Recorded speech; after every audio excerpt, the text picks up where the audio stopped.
1937년 7월 7일 루거우차오 사건으로 인해 중일전쟁은 시작되었습니다. 잠시 동안의 정전협정은 이루어졌지만 일본의 침략 야욕은 멈추지 않았고 일본군이 다시 베이징과 텐진을 공격하면서 중국과 일본은 본격적인 전면전에 돌입하게 되었죠.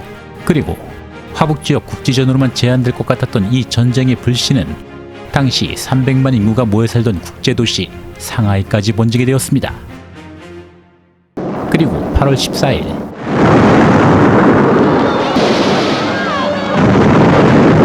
대만 일본 해군 항공대 폭격기의 공격을 받는 국제도시 상하이. 동시에 일본 함대의 포격도 시작되었죠.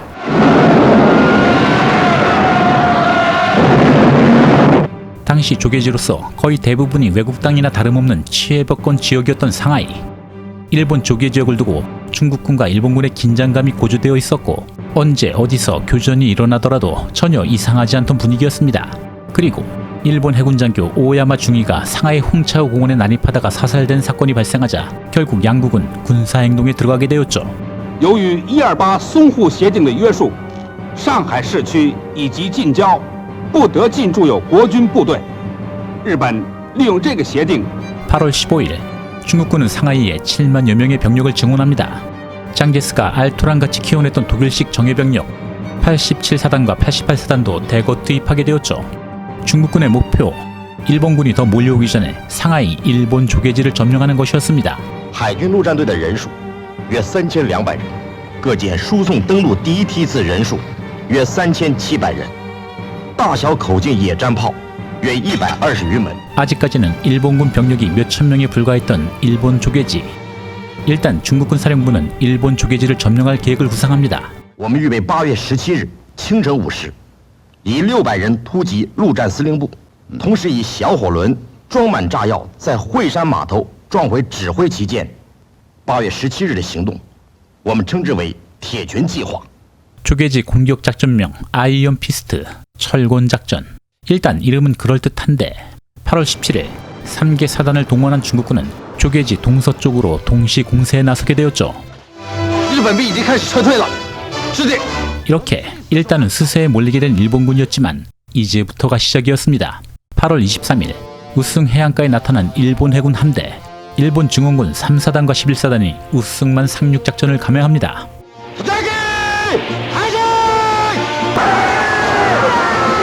그나마 견고한 방어선이 구축되어 있던 우승만.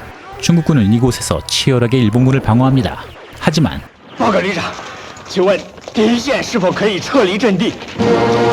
중국군은 격렬하게 저항하면서 일본군의 반자의 공격을 격퇴했지만 함포 사격의 지원과 폭격 업무를 버텨낼 수 없었죠.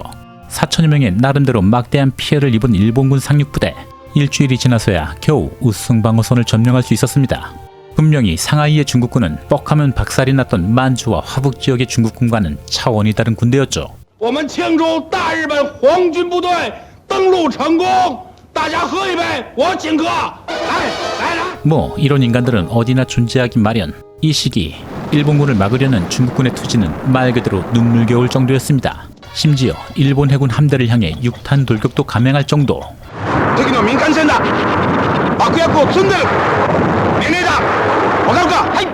결국 실패합니다. 조계지에 일본 해군 본부까지 기습 공격하는 중국군.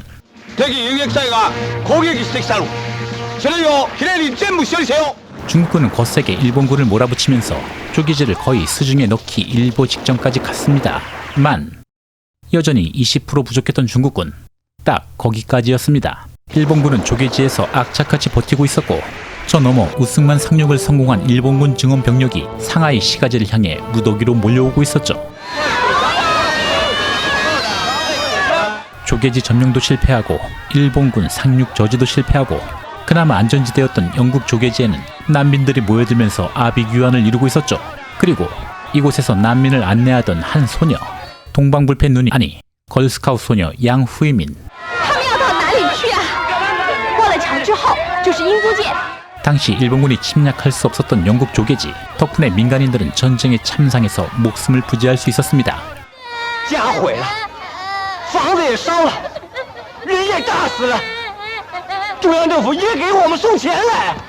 9월 6일 러덴전을 빼앗긴 중국군은 일단 모든 공세를 중단할 수밖에 없었고 전 병력은 상하이로 철수합니다. 그리고 이제부터 중국군의 목표는 상하이 시가지에서 일본군을 저지하고 수도 난징을 사수하는 것으로 변경되었죠. 他们也明白，中国人不简单。现在整个部队要去南京参加保卫战。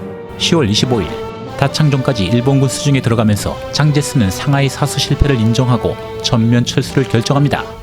部隊の1万5000名が34万人追加した上海から撤退すると指示る。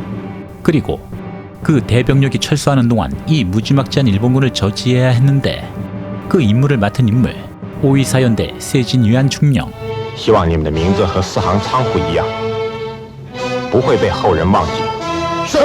사행창고, 중국 내 4개 은행이 공동으로 운영하던 6층 높이의 물류창고. 이곳에서 소수의 중국 결사대가 중국군 철수를 위해 시간을 벌어줘야 했습니다.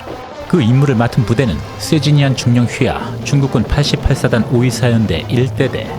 10월 26일 现在4个连都进来了，一共是423个人。我们一条心，生死一条命。我们这423个人就是一个人。 사행창고의 병력들은 참호와 방어선을 구축하면서 서서히 다가오는 일본군을 맞이할 만반의 준비태세를 갖추게 되었죠. 每天一餐黄豆，一餐面粉，半壶饮水，天堂地府，后会有期。 더 이상 후퇴할 수도 없는 곳. 세 방향에서 포위된 사행창고는 이제부터 420여 명의 중국군 결사대에게는 고립무원이나 다름없던 곳이었습니다. 사행창고에서 중국군의 뜻밖의 저항에 부딪힌 일본군. 그렇게 일본군의 전면 공격이 시작되었습니다.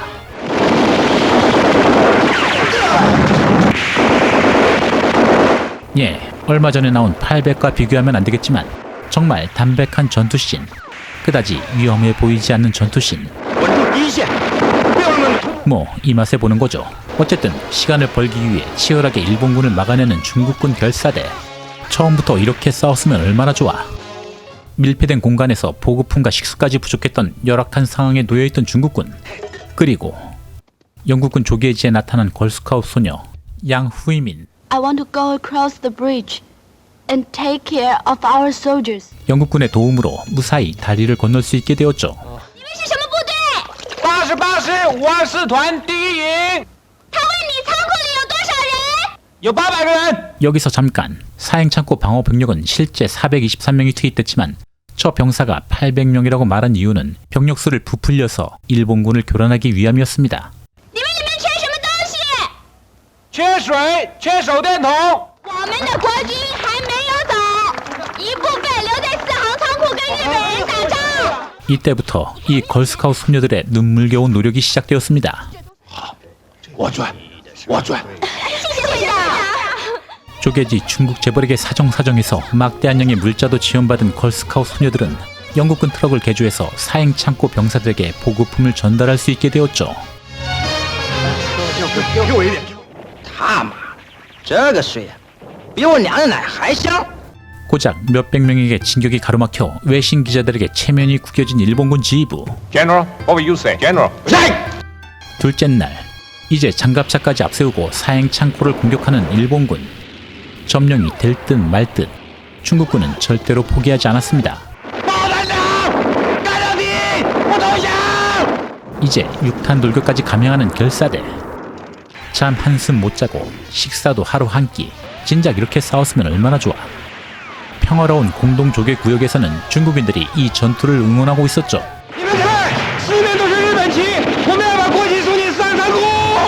모든 점령지에 일장기가 걸려있던 당시 상하이. 중국군 입장에서는 사행창고만큼은 사수하고 있음을 중국인들에게 알리고 싶은 마음이 절실했죠. 그 임무를 맡은 인물, 바로 걸스카웃 소녀 양후이민이었습니다.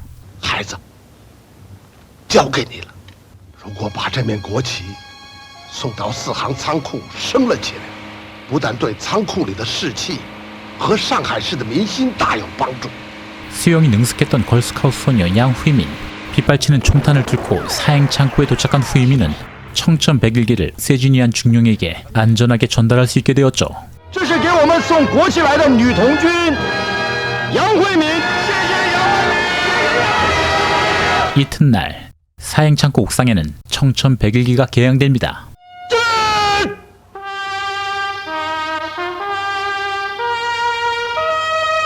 조국이 위기에 처했을 때 지키고자 하는 마음은 어느 나라나 모두가 마찬가지였죠. 이 병사들의 시련은 이제부터 미션으로 변경되었습니다. 자신의 임무를 마치고 다시 조계지로 돌아온 양후이민. 이 18살의 어린 소녀는 상하이 시민들의 영웅이 되었죠. 훗날 중국 본토가 공산화가 되자 양후이민은 대만으로 도피하고 조용히 살아오다가 70년대 이 영화가 공개된 이후 다시 세상의 모습을 드러낼 수 있었습니다. 그리고 이 청천백일기가 개양된 사행창고, 이 모습을 그대로 보고 있을 일본군이 아니었죠. 일본 항모에서 출격한 A5M기는 이 개양대를 폭파시키려 했고,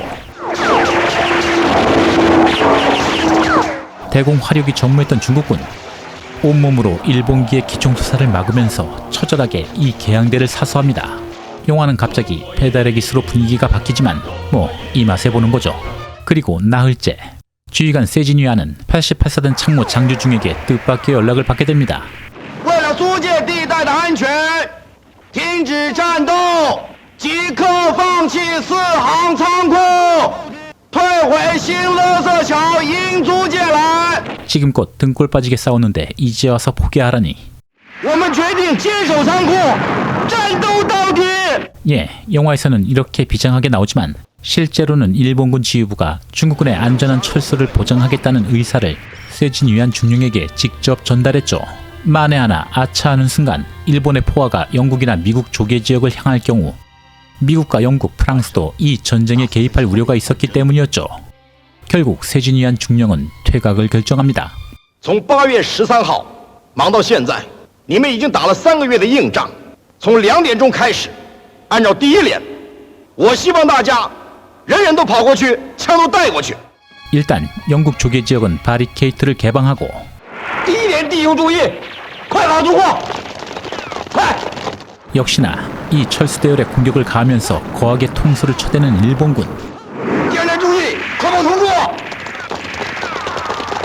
快！ 부하들의 철수를 위해 세준위안 중령은 직접 어무 사격을 맡고 있었고 谁要是丢了枪，谁就是王八蛋。 어무 사격으로 모든 중대를 퇴각시킨 세준위안 중령. 지휘관답게 사행창고를 떠나는 마지막 인물이 되었죠. 그렇게 무사히 퇴각에 성공하고 가족들과 상봉하는 세준위안 중령. 报告团长，全团到达357名，我是第几名？358。 생존한 모든 결사대 병력들은 무사히 조계지로 퇴각할 수 있었고 주력 부대 또한 난징과 우한 지역으로 철수할 수 있었습니다. 하지만 11월 5일 일본군의 추가 병력이 항저우만에 대거 상륙하면서 미처 철수하지 못했던 중국군 잔존 병력은 제대로 된 저항도 하지 못한 채 완전히 와해되어 버립니다. 그리고 11월 10일 상하이는 일본군에게 포위되었고 이틀 후 상하이시가지 전역은 일본군 수중에 들어오게 되었죠. 중국군은 주력 부대를 철수시키긴 했지만 이 3개월간의 전투 하나로 무려 30만 대병력을 잃게 되었고 당초 계획했던 난징을 사수할 만한 여력마저 모두 상실하게 되었습니다. 그 결과 상하이 전투에서 많은 피해를 입고 복수기가 되어버린 일본군의 적개심은 그 끔찍했던 난징 대학살로 이어지게 되었죠. 중일전쟁 상하이 전투 당시 중국군의 항전 의지의 상징이었던 사행창고 보유전에 관한 이야기 800장사 소개해드렸습니다. 더 흥미있는 수제로 다시 찾아뵙겠습니다. 감사합니다.